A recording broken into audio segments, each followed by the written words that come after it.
سب سے پہلے میں شکر گزار ہوں میرے رب العزت کا، میرے اللہ کا میں شکریہ ادا کرتا ہوں کہ میرے جیسے ایک گنہگار انسان، جو مجھے جہاں تک لگتا ہے کہ مجھ سے بڑا گنہگار کوئی نہیں ہے، اس کو اپنی امت میں سے پیدا کیا اور آج مجھ سے کام لیا اور مجھے چنا۔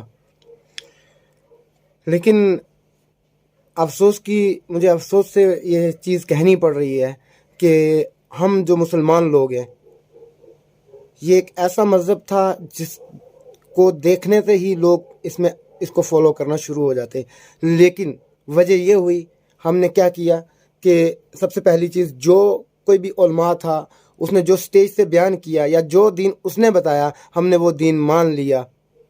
لیکن کبھی ہم نے یہ چیز نہیں کی، نہ ہی قرآن کھولا، نہ ہی حدیث کھولا، نہ ہی میرے نبی کی ذات کو پڑھا کہ جو چیزیں یہ کہہ رہے ہیں کیا یہ صحیح ہیں یا غلط ہیں۔ اسی کو دین بنایا، اسی دین کو لے کے چلے، امت کو کینچی کی طرح کاٹ دیا، کینچی بالکل، اور سوئی والا کام جو ہے، سلائی جوڑنے والا کام جو ہے وہ چھوڑ دیا۔ اس کی سب سے بڑی وجہ یہی ہوئی کہ ہم نے ایک چیز یہ کہ انہی لوگوں پہ جو انہوں نے بتایا وہ دین ہم نے تصور کر لیا، مان لیا کہ دین ہمارا یہ ہے۔ دوسری چیز کہ ہم نے قرآن صرف اور صرف عربی میں پڑھا ثواب کے لیے، لیکن کبھی اس کا ترجمہ نہیں پڑھا کہ میرے اللہ نے اگر کہا ہے کہ میں نے پورا دین مکمل، جو بھی دنیا کی ذرے سے لے کے پہاڑ عرش عظیم تک ہے، اس کی سب چیزیں جو میں نے اپنے قرآن پاک میں اتار دی ہیں، میں نے اپنے حبیب کو بھیجا۔ اور میں نے دوسری چیز، نبی کریم صلی اللہ علیہ وسلم کی سنت کی بات کی جاتی ہے اور ایک دوسرے کو کافر تک کہا جاتا ہے، ایک دوسرے سے سوشل بائیکاٹ کر دیے گئے ہیں، لیکن میرے نبی کریم صلی اللہ علیہ وسلم کی ذاتی زندگی جو ہے، نہ ہی ہم نے وہ پڑھی، نہ ہی ہم اس پہ چلے اور بات کی کہ ہم اپنے نبی کے امتی ہیں۔ سب سے پہلے اور یہ بھی میں درخواست کرتا ہوں آپ لوگوں کے آگے ہاتھ جوڑ کے کہ اگر آپ کے 2 بیٹے ہیں یا 3 بیٹے ہیں، ان میں سے کم ایک تو اللہ کی راہ میں لگائیں، دوسری چیز، یہ بہت مشکل ہونے والا ہے، توبہ بھی کرو گے، سب کچھ کرنے کو تیار ہوں گے، لیکن تب آپ کے پاس وقت نہیں ہوگا جب فرشتہ سامنے کھڑا ہوگا۔ کوئی بھی انسان اگر آپ سے دین کی بات کرے یا پھر کوئی چیزیں بولے جو آپ کو ہضم، کم سے کم اس کا مطالعہ کریں، قرآن شریف کو کھولے۔ اور رہی بات یہ کہ ہم اپنی اولاد کو بولتے ہیں وہ نافرمان ہوگی، وہ فرما بردار نہیں ہے ہماری، وہ ایسی ہے، لیکن وجہ یہ ہے کہ کبھی ہم نے اسلامی تعلیم جو ہے وہ ان کو دی نہیں۔ جو تعلیم ہم نے ان کو دی وہ یہود اور نصارہ کی دی۔ جو ہم نے ان کو یہ نہیں بتایا کہ آپ سب سے پہلے انسان اور مسلمان بنے، ہم نے انہیں یہ بتایا کہ تم ڈاکٹر بنو، تم انجینئرز بنو، تم منسٹرز بنو، تم کوئی بھی اور چیز، یہ دین دیا۔ اور جب بڑے ہوئے، نافرمان ہوئی اولاد، تو کہا کہ ہماری اولاد نافرمانے ہیں۔ یار جب انہیں اولاد کو اپنے ماں باپ کے حقوق بتائے نہیں، اولاد کو یہ نہیں پتا کہ ہمارے حقوق کیا، ماں باپ کو جو حقوق نہیں پتا کہ ہماری اولاد کے حقوق کیا ہے، جتنا اولاد کو ماں باپ کے حقوق میں پکڑ ہوگی، اتنے ہی والدین کو بھی بچوں کے حقوق میں پکڑ ہوگی۔ خدا را امت کو مت توڑو، یہ آگ والا یہ کام مت کرو۔ جو کام امریکہ، جو کام کوئی بھی دشمن ہمارا نہیں کر سکا، وہ ہم نے خود کیا، ایک دوسرے فرقہ واریت میں بٹ کے کیا۔ اور یار میں کہتا ہوں رب العزت کی قسم کہ عمر فاروق سے بڑی صحابہ اکرام کی بات کرتے ہیں، تو وہ بھی وقت نظام ہے کہ میرا سر گود سے نیچے رکھ دو، کہیں تکبر نہ ہو جائے۔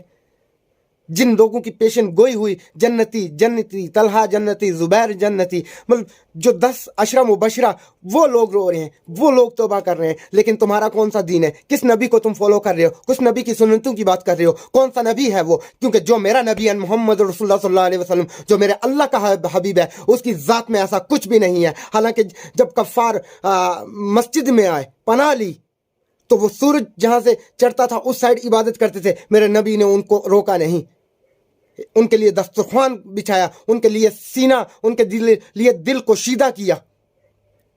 اس نبی کی بات کر رہے ہو تم کہ دوسرے کو کافر ٹھہرا دیا، دوسرے کے ایمان کے فیصلے کر دیے، کیسے؟ طائفہ کے پتھروں کو بھول گئے، میرے نبی کی ذات جو ان کے خون نکلا اور شوز تک بھر گئے، اور دشمن انہیں انگور تک پیش کیے، اس نبی کی بات کر رہے ہو کہ حبیب جو بھی آپ حکم دیں گے اس پہ ابھی عمل ہوگا۔ دونوں پہاڑوں کو ملاتے ہیں ان کی نسلیں، لیکن میرے نبی نے کہا نہیں، یا میرے اللہ تو مجھ سے راضی ہے، مجھے تجھ سے تیرے سوا کوئی نہیں چاہیے، یہ نہ ان کی نسلوں میں سے کوئی نہ کوئی ایمان لائے گا۔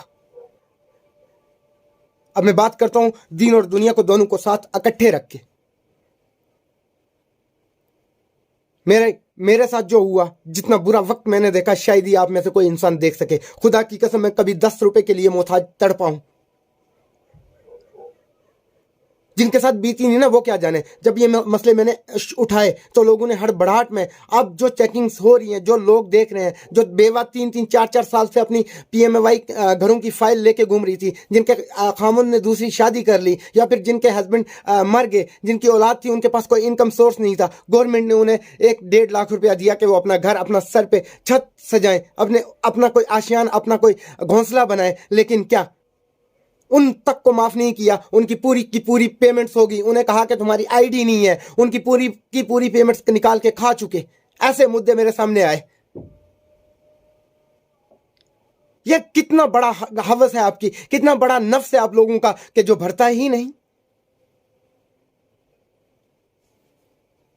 میں ایک چیز اور بات کرتا ہوں اسی چیز کو لے کے۔ باجی اسلم صاحب کے گھر میں جن لوگوں نے، جو انہیں پرسنلی جانتے، میرے والد صاحب کو، انہوں نے ایک سٹیج بنایا تھا جہاں سے مطلب عوام کے لیے ایک سٹیج بنایا تھا جہاں پہ کوئی جلسہ ہو، کچھ بھی ہو، اس میں بذات خود اپنی جیب سے انہوں نے پیسہ لگایا۔ لیکن پنچایت سیکرٹری جو بھیلا، پنچایت سیکرٹری، اس کے بعد GRS جو بھیلا کلبیر، اس کے بعد نائب سرپنچ جو ہے چین سنگھ، اس کے بعد BDO اجاز خان جو پونچھ سے ہیں، ان سب نے ملے اور وہ ووچر جو ہے وہ چین سنگھ کے اکاؤنٹ میں ڈالا، جہاں پہ ایک BDC سرپنچ، اور سب سے بڑی چیز باجی اسلم کا حق جن لوگوں نے سامنے ان کی فیک پیمنٹس کروا دی، تو غریب لوگوں کو کہاں تک بخشا ہوگا؟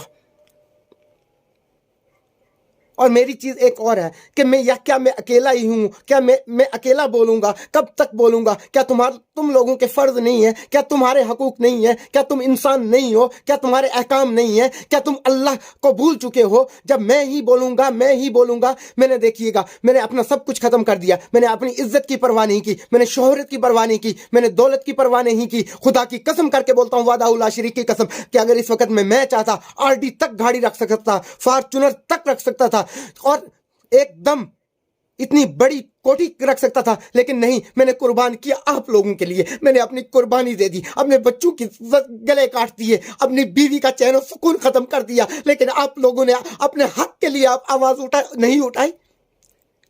میری منزل کچھ اور ہے، میرا راستہ کچھ اور ہے، میں اس راستے کو چھوڑنے والا ہوں، میں چلا جاؤں گا، میں اپنے اللہ کے راستے میں جاؤں گا، کیونکہ میری اتنی بڑی ہوس نہیں ہے۔ میرے رب کے گھر ہیں، اتنے زیادہ گھر ہیں کہ میرے جیسے ہزاروں لاکھوں اگر ایک دن ایک مسجد میں بتائیں گے تو وہ ایک صرف ہندوستان کی مسجدوں کو کمپلیٹ نہیں کر سکتے۔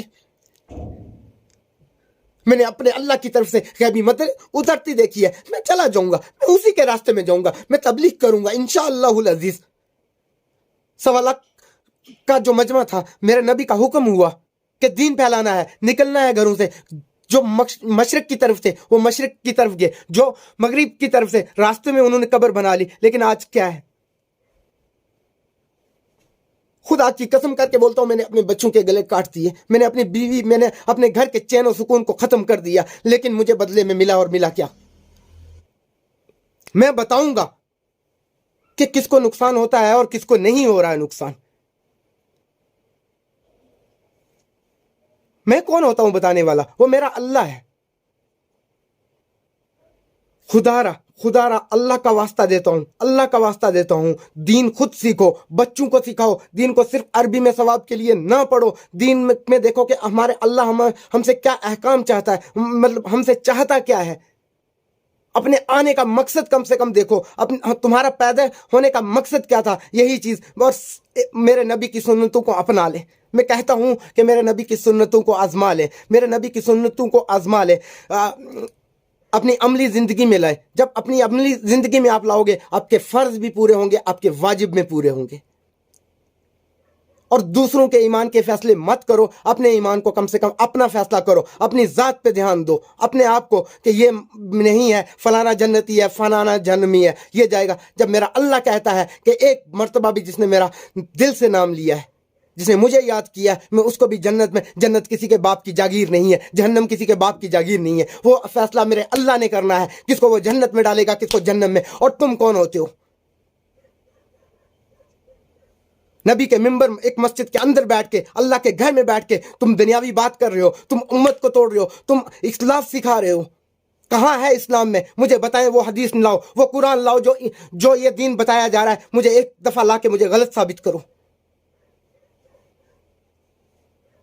اور تم لوگ کبھی بخشے نہیں جاؤ گے. یہ چیز مت سوچئے گا کہ میرا رب چاہے ایک لفظ سے بخش دے گا اور ایک پوری زندگی کی عبادت کو ایک گناہ سے ختم کر کے جہنم میں. لیکن یہ تب ہوا جب دین نہیں تھا، جب ہمارے پاس ٹیلی ویژنس نہیں تھی، جب ہمارے پاس موبائل نیٹ ورک نہیں تھے، جب ہمارے پاس نیٹ نہیں تھا، کمپیوٹرز نہیں تھے، جب ہمارے پاس علماء نہیں تھے، جب ہمیں پتہ نہیں تھا. یہ تب کی بات ہے. اس کو آج میں اپنی زندگی میں مت لاؤ. جو تم دیکھ رہے ہو کہ تم زنا کر رہے ہو، اس کا کبیرہ اور صغیرہ گناہ ہے. تم رشوت لے رہے ہو، تم اپنے ایمان کو بیچ رہے ہو. یہ چیزیں تم جانتے ہو اور جان کے پھر تم یہ کرتے ہو، تو کیا میرا اللہ تمہیں معاف کرے گا یا پھر جہنم میں سب سے نیچے ڈالا کا منافقین کے ٹھکانے پہ ڈالے گا؟ اور میں کہتا ہوں کہ کوئی بھی دشمن کسی کو مار نہیں دے سکتا، کوئی بھی دشمن کسی کو ہرا نہیں سکتا. صرف اور صرف جو گھر کے مقبر، جو منافق لوگ ہوتے ہیں، انہوں نے اس سے پہلے بھی میرے نبی کے نواسے ان کی قربانیاں بھول گئے. انہوں نے اپنی گردنیں نیزوں پہ چڑھا لی، زہر میں تڑپ تڑپ کے مر گئے. کس کے لیے؟ اس امت کے لیے. جو امت سود، رشوت، زنا، لوگوں کا حق مارنا، کہاں سے یہ دین لایا؟ کہاں سے؟ مجھے بھی تو سمجھاؤ یار.